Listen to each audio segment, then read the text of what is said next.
Third party ने कभी सोचा नहीं था कि उनके साथ ऐसा भी हो जाएगा। जी हाँ, कुछ ऐसा हुआ है थर्ड पार्टी के साथ जो अनएक्सपेक्टेड रहा है एंड वो काफ़ी शॉक्ड में है। क्या आप भी जानना चाहते हैं कि आपके साथ जो बिताए हुए जो लोग हैं, गिने-चुने जो थर्ड क्लास वाले लोग हैं, जो थर्ड पार्टी में काउंट होते हैं, उनके साथ क्या हो रहा है जो उनके लिए बहुत ही ज़्यादा सरप्राइज़िंग हो गया है? तो ये रीडिंग आपके लिए है। क्योंकि जो थर्ड पार्टी ने सोचा था आपके लिए, वो उसके उल्टा ही हो रहा है और उन्हें समझ नहीं आ रहा है कि अब वो चीज़ों को कैसे हैंडल करें। तो अगर आप जानना चाहते हैं कि थर्ड पार्टी के माइंड में क्या चल रहा है और नेक्स्ट प्लानिंग क्या है, तो ये रीडिंग को एंड तक ज़रूर देखिएगा क्योंकि ये रीडिंग आपके लिए ही है। जय श्री कृष्णा, राधे-राधे। आप सभी कैसे हैं? आशा करती हूँ आप सभी अच्छे होंगे, तंदुरुस्त होंगे, स्वस्थ होंगे। आज मैं आपके सामने फिर से एक रीडिंग के साथ आई हूँ। रीडिंग में इतना ही कहूँगी, जितना रेज़ोनेट होता है उतना लीजिएगा, बाकी दूसरों के लिए छोड़ दीजिएगा। किसी को पर्सनली कंसल्टेशन लेना है उसके लिए आप डिस्क्रिप्शन नंबर लेके सिर्फ और सिर्फ व्हाट्सएप करें, कॉल्स को अवॉइड करें। फेक अकाउंट से बच के रहना है, एक ही नंबर से बातें होंगी, वो नंबर है 8877751171। इस नंबर के अलावा कहीं से भी कोई भी आपको अप्रोच करता है, बेझिझक उन्हें आप ब्लॉक कर दें। सो आज की रीडिंग में देखेंगे क्या गाइडेंस, क्या मोटिवेशन आ रहा है। थर्ड पार्टी की एनर्जी और आपकी एनर्जी अलग-अलग हम निकालेंगे, राइट? हे ईश्वर, ओम नमः शिवाय, ओम नमः शिवाय, ओम नमः शिवाय, ओम नमः शिवाय, ओम नमः शिवाय, ओम नमः शिवाय, ओम नमः शिवाय, ओम नमः शिवाय, ओम नमः शिवाय, ओम नमः शिवाय। ऑलराइट। ओम नमः शिवाय, हर हर महादेव। ओम नमः शिवाय, ओम नमः शिवाय, ओम नमः शिवाय, ओम नमः शिवाय, ओम नमः शिवाय, ओम नमः शिवाय, ओम नमः शिवाय, ओम नमः शिवाय, ओम नमः शिवाय, ओम नमः शिवाय।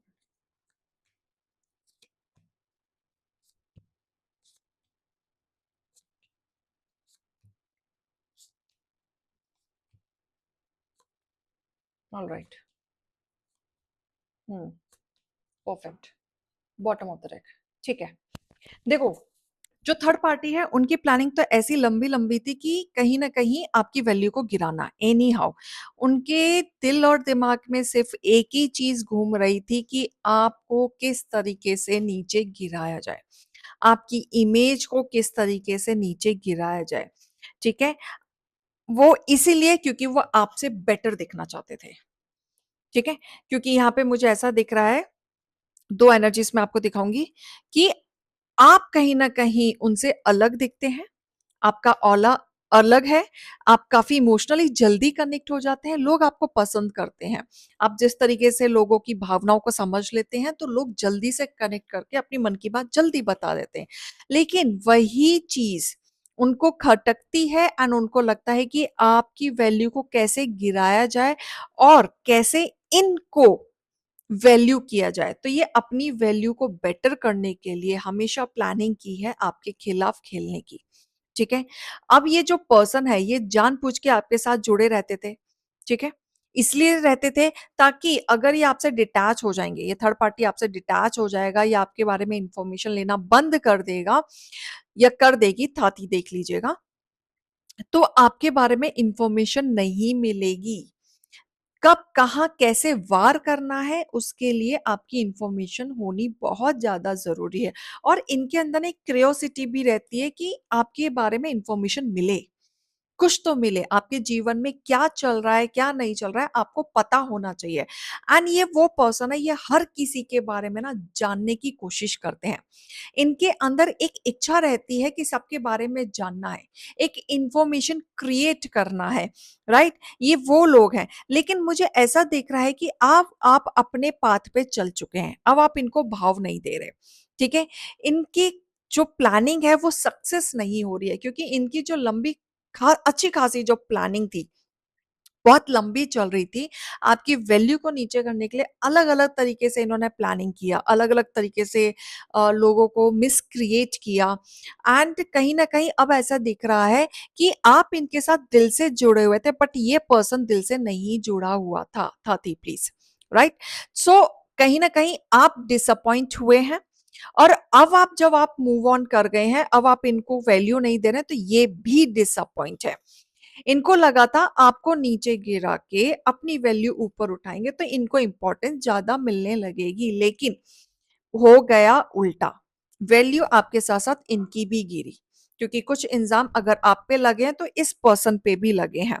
ठीक है, बहुत सारी सच्चाई रिवील हुई है इस थर्ड पार्टी के खिलाफ आपके सामने। जो ये जानबूझ के जो प्लानिंग प्लॉटिंग कर रहे थे आपके खिलाफ, वो सच्चाई सामने आते हुए मुझे दिख रही है। अब कन्वर्जेशन, कोई आपसे बात करना चाहता है और क्लियर करना चाहता है, क्योंकि यहाँ पे आपको तो पूरी प्लानिंग समझ आ गई, आपको पूरा झोल समझ में आ गया। अब आप क्लियर हो गए, अब क्लियर हो गए तो आपने एक्शन लेना शुरू कर दिया। एंड कहीं ना कहीं जो आप लोगों की केमिस्ट्री थी इस थर्ड पार्टी से, वो कहीं ना कहीं खत्म हो चुकी है। केमिस्ट्री आप बना रहे थे, लेकिन वो केमिस्ट्री खत्म हो चुकी है। पहली जैसी वाइब तो अब इस पर्सन में नहीं रही, ना आपके साथ रही। ये थर्ड पार्टी बहुत चालाक रहा है। ये कहते हैं ना, आपके साथ रहते हुए अपना फायदा हमेशा सोचना। तो ये जो पर्सन है हमेशा आपके साथ जरूर रहता था, लेकिन अपना फायदा सबसे पहले देखता था, जिसके वजह से ये हर कन्वर्जेशन में आपके हालचाल, पूरे दिन का शेड्यूल ये आपसे पूछा करते थे। लेकिन अब आपको पूरी चीजें क्लियर हो रही हैं कि इनके माइंड में क्या प्योरिटी थी, क्या इम्प्योरिटी थी, और क्या आपके लिए भावना थी। ठीक है, तो यहाँ पे कहीं ना कहीं कंक्लूजन चाहते हैं। कंक्लूजन इस चीज का चाहते हैं कि इनको, थर्ड पार्टी को ऐसा लग रहा है कि इनकी सच्चाई अब सामने आ रही है। अब ये डिफेम ना हो जाए, इन्हें गलत व्यू ना कर दिया जाए, लोग इनको जज ना करना शुरू कर दें। तो अपनी इमेज को प्रोटेक्ट करने के लिए ये कहीं ना कहीं काउंसलिंग करना चाहते हैं, बात करना चाहते हैं, अपनी बात को रखना चाहते हैं। राइट, लेकिन देखो आउटकम क्या होगा, आप घबराना नहीं, बिल्कुल भी मत घबराना, क्योंकि किस्मत आपका साथ देगी। ये चाहे कितनी भी कंक्लूजन निकाल लें, कितनी भी बात कर लें, आपके ऊपर ओवर पावर करने की कोशिश कर लें, लेकिन आप बहुत स्टेबिलिटी के साथ अपनी बात को रखेंगे, अपनी चीजों को रखेंगे, क्योंकि आपने तो बहुत सारी चीजें ऑब्जर्व की है, ऑब्जर्व तो की है, लेकिन आप डिसिप्लिन वे में मूव करेंगे। ना आप इन पे हार्श होंगे, ना आप इनके अंदर कोई एग्रेशन दिखाएंगे, लेकिन कहीं ना कहीं आप थर्ड पार्टी की सच्चाई सामने तो लोगों के लेके आ रहे हो। और जिस थर्ड पार्टी ने आपके जीवन में ग्रहण मचाया था, या मिसकम्युनिकेट किया था, या फाइटिंग की थी, वो कहीं ना कहीं सच्चाई जान के ना बहुत सारे लोगों के पैरों तले जमीन खिसकने वाली है। क्योंकि आपने सोचा भी नहीं था कि ये पर्सन ऐसा कर सकता है जिससे आप बहुत ज्यादा भरोसा करते थे।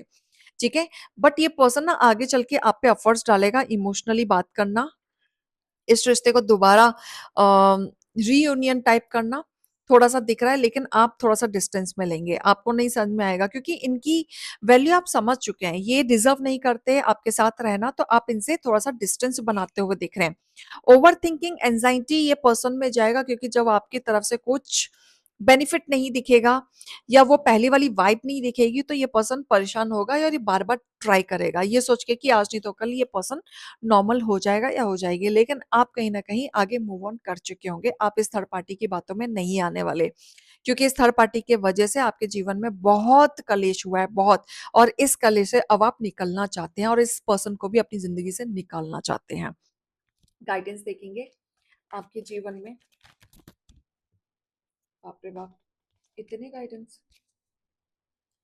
ओके, देखो सबसे अच्छा कार्ड तो ये है, महादेव जी आए हैं। ठीक है, देखो आपको सिखाया तो बहुत कुछ है। क्या सिखाया है? आप डाउन टू अर्थ हैं, लेकिन लोग डाउन टू अर्थ नहीं रहते बाबा, इस चीज को समझो। आपके भोलेपन के पीछे ही सारी गड़बड़ी है, क्योंकि भोलेपन से जिंदगी नहीं काटती तो कटती। तो आपको ये चीज समझना जरूरी है कि ज्यादा भोलापन भी ना खतरा ही है। तो थोड़ी सी चालाकी, थोड़ी सी पॉलिटिक्स आनी चाहिए, ताकि जो सामने वाला, वार करने वाला जो पर्सन है, उसको जवाब दे पाओ। ठीक है, तो आपको, आपके प्रेयर्स डेफिनेटली सुने जा रहे हैं, आप स्पिरिचुअल हैं, प्योर सोल हैं, आपको छल कपट नहीं आता, बट आपको आना चाहिए ऐसे लोगों को डील करने के लिए। ओपन कम्युनिकेशन हो रहा है, आप किसी से ओपन कम्युनिकेट करते हुए मुझे दिख रहे हैं। ठीक है, बहुत कुछ सीख लिया, लेसन सिखाया भगवान ने, अच्छे से थप्पड़ मार के सिखाया है, बट आपको समझ में आ गया कि भैया जमीन से जुड़े रहो। जब तक लोग आपके साथ हैसियत के साथ हैं, तो जमीन से जुड़े रहो, जब आप पंख उनके लगने लग शुरू हो जाएँ और जब वो उड़ना शुरू कर दें, तो पंख काटना भी आपको आए। तो इतनी चीज़ आपको समझ में आ रही है, ठीक है? यूनिवर्स आपके साथ है, भोलेनाथ आपके साथ है।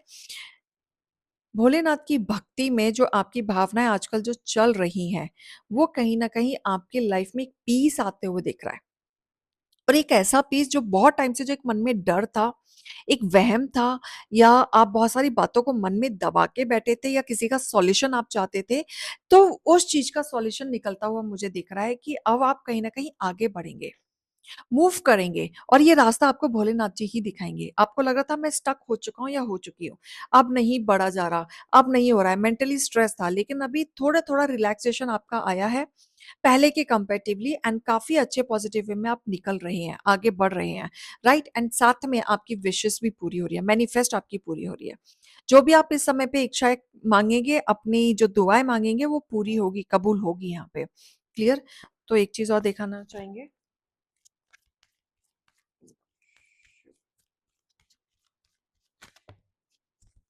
ओके। स्पिरिचुअल ग्रोथ देखो, अब आपकी स्पिरिचुअल ग्रोथ इस तरीके से बढ़ रही है ना कि आपका विज़डम और आपका कनेक्शन बहुत स्ट्रॉन्ग होते हुए दिख रहा है। अच्छा, अभी एक टाइम ऐसा भी होगा कि या हो रहा होगा आपके साथ कि आपकी इंट्यूशन बहुत हाई हो रही होगी। जब आपसे कोई बात कर रहा होगा ना तो you will feel the energy. कितनी सच्चाई है, कितनी सच्चाई नहीं है, आपको कुछ पिक्चर्स दिखेंगे, पिक्चर्स नहीं दिखेंगे तो आप भाव को फ़ील करेंगे और आपको सामने वाले की बातों से पता चलेगा कि सच बोल रहा है, झूठ बोल रहा है, इसकी इंटेंशन क्या है। ये फ़ील होगा, तो आपकी स्पिरिचुअल जो जर्नी का जो साइन है ना, बहुत पॉज़िटिव होते हुए दिख रहा है क्योंकि कनेक्टिविटी स्ट्रॉन्ग हो रही है। ठीक है? आपको थोड़ा-सा देखो साइलेंट रहो, ऑब्जर्वेशन ज़्यादा रखो, सबसे बेस्ट है। डिवाइन रियलाइज़ेशन में आप सबसे ज़्यादा फ़ील कब करोगे जब आप मेडिटेशन में बैठोगे। मेडिटेशन में जब साइलेंट वे में आप सिर्फ़ ध्यान में बैठोगे तब आपको कहीं न कहीं रिलीफ़ फ़ील होगा एंड आपका कम्युनिकेशन और ज़्यादा डिवाइन के साथ स्ट्रॉन्ग होगा। एमेथिस्ट पहनो, वॉयलेट और स्काई ब्लू आप कैरी कर सकते हो। मेडिटेशन 11 मिनट मिनिमम 11 मिनट आपको करना है एंड ओम नमः शिवाय का जाप आपको करना ही है। क्लियर? तो ये रीडिंग और गाइडेंस को लीजिएगा। अभी मैं चलती हूँ। राधे, राधे।